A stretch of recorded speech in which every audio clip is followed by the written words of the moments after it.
Morning students, मैं कीर्ति Paroha 11th biology की class में आपका बहुत स्वागत करती हूँ। बच्चों, आज हम समझेंगे मानव हृदय की संरचना, क्योंकि जो परिसंचरण तंत्र है मनुष्यों का, उसमें हृदय का सबसे महत्वपूर्ण प्रथम स्थान है। इसलिए हम इसको पहले समझेंगे, मानव हृदय की संरचना। उसके बाद किस प्रकार रक्त परिसंचरण होता है उसको समझेंगे। यहाँ चित्र में देख रहे हैं आप, बाह्य रूप से मानव हृदय इस प्रकार से दिखाई देता है। अब हम देखते हैं पहले मानव हृदय की बाह्य संरचना। हृदय गुलाबी रंग की शंक्वाकार,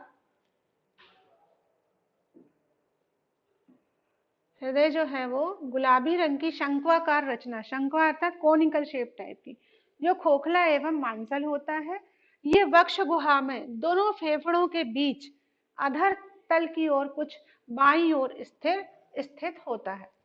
हृदय त्रिकोणाकार स्ट्रक्चर है, जिसका चौड़ा भाग सामने तथा पतला एवं नुकीला भाग जो है वो पीछे की ओर रहता है, जो कुछ बाईं ओर झुका रहता है। यह हृदयावरण अर्थात पेरिकार्डियम नामक आवरण में सुरक्षित रहता है। हृदयावरण की भीतरी दीवार पेरिटोनियम की विसरल स्तर एवं बाहरी दीवार पेराइटल स्तर से बनी होती है। इन दोनों स्तरों के बीच में पेरिकार्डियल द्रव होता है, जो हृदय की बाहरी आघातों से रक्षा करता है तथा इसे घर्षण से बचाता है। बच्चों, जितने भी इंटरनल ऑर्गन हैं, उनमें कहीं ना कहीं एक सुरक्षा देने के लिए एक आवरण पेरिकार्डियम नामक एक झिल्ली हार्ट के लिए रहती है। तो मान लीजिए ये हार्ट है, इसके ऊपर एक पेरिकार्डियल झिल्ली रहती है, इसके बीच में एक फ्लूइड भरा रहता है जिसको कहते हैं पेरिकार्डियल द्रव। ये पेरिकार्डियल द्रव जो रहता है, तो वो हृदय को बाहरी आघातों से रक्षा करता है, क्योंकि ये कुशनिंग का काम करता है, ताकि ये जो नाजुक अंग है वो सुरक्षित रह सके। यहाँ पर हम देख सकते हैं बाह्य रूप से देखने पर हृदय किस प्रकार दिखाई देता है। तो यहाँ हम देख रहे हैं कि इसके दो आलिंद अर्थात राइट एट्रियम और इसी के साथ यहाँ पर है लेफ्ट एट्रियम। ये दो आलिंद हो गए। यहाँ पर जो नुकीला हुआ हिस्सा है, इसके अंदर राइट वेंट्रिकल अर्थात दायां आलिंद, दायां निलय और बायां निलय स्थिर रहते हैं। अर्थात जो हार्ट है वो जो उच्च वर्ग का हार्ट होता है वो 4 चैम्बर्ड होता है। उसमें से दायां आलिंद, बायां आलिंद, दायां निलय, बायां निलय, और इसी से होती हुई क्या निकलती है, एक सबसे पहले निकल रही है ये left pulmonary artery left side से, और राइट साइड से निकल रही है कॉमन कैरोटिड आर्टरी, सब क्लेवियन आर्टरी, एओर्टिक आर्च मेंटेन करती है। इसको हम जब आंतरिक संरचना में और अच्छे से आपको समझ में आएगा। अब हम देखें हृदय का चौड़ा ऊपरी भाग दाएं व बाएं आलिंद से तथा निचला नुकीला भाग दाएं व बाएं निलय से बना होता है। दायां निलय बाएं निलय से छोटा होता है। प्रत्येक आलिंद पीछे की ओर कुछ फूलकर अपनी ओर के निलय का कुछ भाग ढक लेता है। हृदय की सतह पर उपस्थित कोरोनरी दरार बाहरी रूप से आलिंदों को निलय से पृथक करती है। आलिंद ग्राही कक्षें अग्र तथा पश्चिम महाशिराओं के द्वारा शरीर के अंगों से लाया गया अशुद्ध रुधिर सीधे दाहिने आलिंद में आता है। इसी प्रकार फेफड़ों से अशुद्ध रक्त लाने वाली फुफ्फुसी शिराएं बाएं आलिंद में खुलती हैं। दाएं आलिंद से पल्मोनरी एओर्टा तथा बाएं निलय से कैरिटिको सिस्टेमिक एओर्टा निकलता है। अब हम देखेंगे मनुष्य के हृदय की आंतरिक संरचना। मनुष्य के हृदय की आंतरिक संरचना, आलिंद की दीवारें निलय की दीवारों की अपेक्षा कैसी होती हैं, पतली होती हैं। अंतर आलिंद पट्ट इंटर ऑरिकुलर सेप्टम द्वारा आलिंद दो भागों में बट जाता है। इस पर फोसा ओवेलिस नामक एक छोटा सा गड्ढा स्थित होता है। दाएं आलिंद में ऊपर की ओर उच्च या अग्र महाशिरा तथा नीचे की ओर निम्न या पश्चिम महाशिरा का छिद्र पाया जाता है। इसके द्वारा शरीर के ऊपरी एवं निचले भाग से लाया गया अशुद्ध रक्त दाएं आलिंद में आता है। बाएं आलिंद में फुफ्फुसी शिराएं 4 अलग अलग छिद्रों द्वारा खुलती हैं। आलिंद की भांति निलय भी एक अनुदैर्घ्य अंतर निलय पट इंटरवेंट्रिकुलर सेप्टम द्वारा दो भागों में विभाजित होता है। दोनों निलय एक एक आलिंद निलय छिद्र अर्थात ऑरिकुलो वेंट्रिकुलर एपर्चर द्वारा अपनी अपनी ओर के आलिंद से जुड़े रहते हैं। दायां आलिंद निलय छिद्र का वाल्व त्रिवलन अर्थात ट्राइकस्पिड कहलाता है, क्योंकि यह 3 पट्टियों का बना होता है। इसी प्रकार बायां आलिंद निलय छिद्र जो है का कपाट जो होता है वो 2 पट्टियों का बना होने के कारण यह द्विवल्नी कपाट अर्थात बाइकस्पिड या मिट्रल वॉल्व कहलाता है। इसे मिट्रल वॉल्व भी कहते हैं।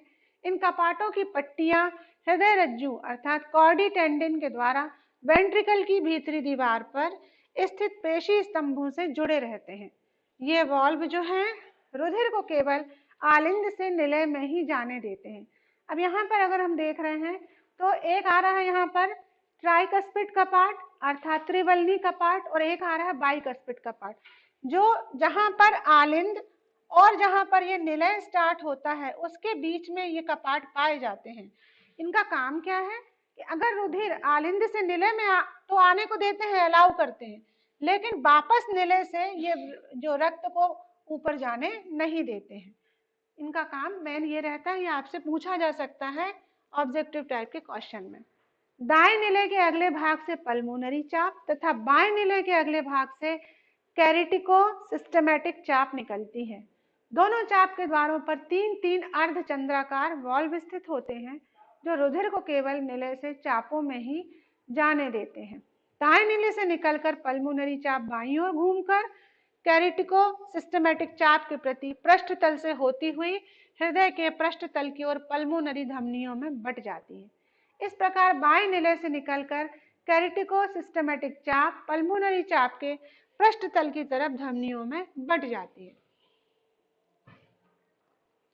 यहाँ हम देख रहे हैं हृदय के आंतरिक संरचना में, तो देखिए हम देखते हैं ये वाला हिस्सा जो ब्लू कलर से शो हो रहा है ये है दायां, ये वाला हिस्सा हो गया जो लाइट पिंक कलर से शो हो रहा वो रहा बायां हिस्सा।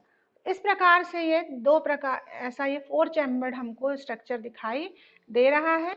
और ये इंटर ऑरिकुलर यहाँ पर अंतर आलिंद पट्ट और अंतर निलय पट्ट के कारण ये आपस में दोनों आलिंद और दोनों निलय पृथक रहते हैं। अब अगर हम देखें यहाँ पर तो बहुत अच्छे से हम देख रहे हैं कि दाएं आलिंद से दाएं निलय की तरफ जाने पर कुछ कपाट पाए जाते हैं जिनको कह रहे हैं ट्राइकस्पिड वॉल्व, त्रिवल्नी कपाट। और यहाँ पर जो है वो है द्विवल्नी कपाट या मिट्रल वॉल्व भी इसको कहते हैं या बाइकस्पिड कपाट कहते हैं। दायां आलिंद जो है वो दाएं निलय में खुल रहा है। यहाँ देखो बच्चों, बायां आलिंद जो है वो बाएं निलय में खुल रहा। अब यहाँ पर जो रुधिर आ रहा है वो आ रहा है कहाँ से बता सकते हैं? सुपीरियर वेन केवा से रुधिर आ रहा। और यहाँ पर जो हम देख रहे हैं तो यहाँ पर देखो फुफ्फुस धमनी पल्मोनरी आर्टरी और पल्मोनरी वेन के लिए यहाँ पर छूटा हुआ है अपर्चर, और ये एओर्टा जो है वो महाधमनी, और नीचे यहाँ पर पेरिकार्डियम की एक झिल्ली जिसको हृदयावरण कहते हैं, ये हृदय को बाहरी आघातों से सुरक्षा प्रदान करती है। तो ये है हृदय की आंतरिक संरचना। परकिंजे तंतु, अब ये परकिंजे तंतु क्या कहलाते हैं? परकिंजे तंतुओं के काम कहलाते हैं आलिंद निलय नोड से एक विशेष प्रकार के तंतुओं का बंडल विकसित होता है जिसे परकिंजे तंतु कहते हैं। यह आवेगों को निलय की दीवारों में पहुंचाते हैं जिससे निलय भी संकुचन के लिए प्रेरित होता है। अर्थात जो वेंट्रिकुलर एरिया है उसको कॉन्ट्रैक्शन के लिए प्रेरित कौन करता है? परकिंजे तंतु। तो ये क्वेश्चन इंपॉर्टेंट है बच्चों, परकिंजे तंतुओं के क्या कार्य हैं।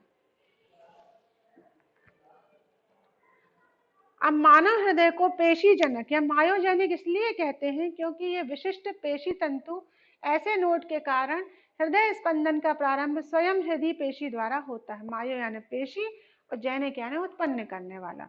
निम्न वर्ग के जंतुओं में हृदय न्यूरोजेनिक होता है, अर्थात हृदय स्पंदन का जो आवेग है वो तंत्रिका तंत्र द्वारा होता है। मानव हृदय विशेष प्रकार की पेशियों का बना होता है जिन्हें कार्डियक मसल्स कहते हैं, हृदयक पेशी कहते हैं। ये पेशियां जीवन पर्यंत थकती नहीं है, इसमें लयबद्ध संकुचन और शिथिलन होता रहता है। इस कारण हृदय हमेशा धड़कता रहता है। हृदय रुधिर को शरीर के विभिन्न भागों में पंप करने का कार्य करता है जो इसके संकुचन एवं शिथिलन द्वारा पूर्ण होता है। इसके संकुचित होने से इसका आयतन कम होता है, जिससे रुधिर धमनियों द्वारा शरीर के विभिन्न भागों में चला जाता है, तथा जब ये शिथिल होता है तो इसका आयतन बढ़ जाता है, जिसकी पूर्ति के लिए रुधिर के शरीर के अन्य भागों से रुधिर जो है वो शिराओं द्वारा इसके अंदर आ जाता है। हृदय का यह संकुचन एवं शिथिलन उसकी संकुचन एवं शिथिलन के पेशियों के संकुचन एवं शिथिलन के परिणाम स्वरूप होता है, जिसे हृदय की धड़कन कहते हैं। अब हम देखें हृदय चक्र। हृदय चक्र क्या है? हृदय स्पंदन के समय हृदय के प्रत्येक भाग में क्रमबद्ध रूप से होने वाली परिघटनाएं जो है वो कार्डियक साइकिल या हृदय चक्र कहलाती है। एक हृदय चक्र में हृदय कक्ष एक विशिष्ट क्रम में संकुचित व शिथिलित होते हैं। इस संकुचन को प्रकुंचन अर्थात सिस्टोल तथा शिथिलन को अनुशिथिलन या डायस्टोल कहते हैं। सिस्टोल और डायस्टोल। एक चक्र लगभग 8 सेकंड में पूरा होता है। हृदय चक्र की निम्नलिखित प्रावस्थाएं होती हैं। पहला है आलिंद प्रकुंचन अर्थात ऑरिकुलर सिस्टोल। इस अवस्था में दोनों आलिंद एक साथ संकुचित होते हैं, जिससे रुधिर किसमें चला जाता है? निलय में चला जाता। यह अवस्था लगभग 0 to 1 सेकंड तक रहती है। फिर है निलय प्रकुंचन अर्थात वेंट्रिकुलर सिस्टोल। पहले आलिंद का उसके बाद निलय का। हृदय चक्र की इस दूसरी अवस्था में दोनों निलय एक साथ संकुचित होते हैं, जिससे रुधिर अपनी अपनी ओर की महाधमनियों में चला जाता। यह अवस्था लगभग 0 to 3 सेकंड तक रहती। इस प्रकुंचन के समय आलिंद निलय वाल्व तेजी से बंद होते हैं, जिससे प्रथम हृदय ध्वनि लब उत्पन्न होती है। अब इसके बाद आता है डायस्टोल निलय अनुशिथिलन। निलय अनुशिथिलन वास्तव में आलिंद पहले से अनुशिथिलन अवस्था में होते हैं। इस अवस्था को एक संयुक्त अनुशिथिलन भी कहते हैं। क्यों कहते हैं? क्योंकि आलिंद निलय के फैलने या प्रारंभिक अवस्था में आ जाने को निलय शिथिलन कहते हैं। ये सामान्य स्थैतिक स्थिति होती है जो केवल 0 to 4 सेकंड रहती है। इस अवस्था में रक्त महाशिराओं तथा फुफ्फुस शिरा से आलिंदों में आ जाता है। इस अवस्था के प्रारंभ में आलिंद निलय कपाटों के शीघ्रता से बंद होने के कारण द्वितीय हृदय ध्वनि डप उत्पन्न होती है। अर्थात लप और डप पूछा जाता है कि हृदय ध्वनि के बारे में आप बताइए। तो बच्चों ये था हृदय की संरचना बाह्य और आंतरिक और हृदय चक्र। नेक्स्ट वीडियो में हम डिस्कस करेंगे किस प्रकार जो हृदय से पूरे शरीर में रक्त को प्रवाहित किया जाता है, परिसंचरण होता है, दोहरा परिसंचरण। इसको हम नेक्स्ट वीडियो में समझेंगे। थैंक यू बच्चों।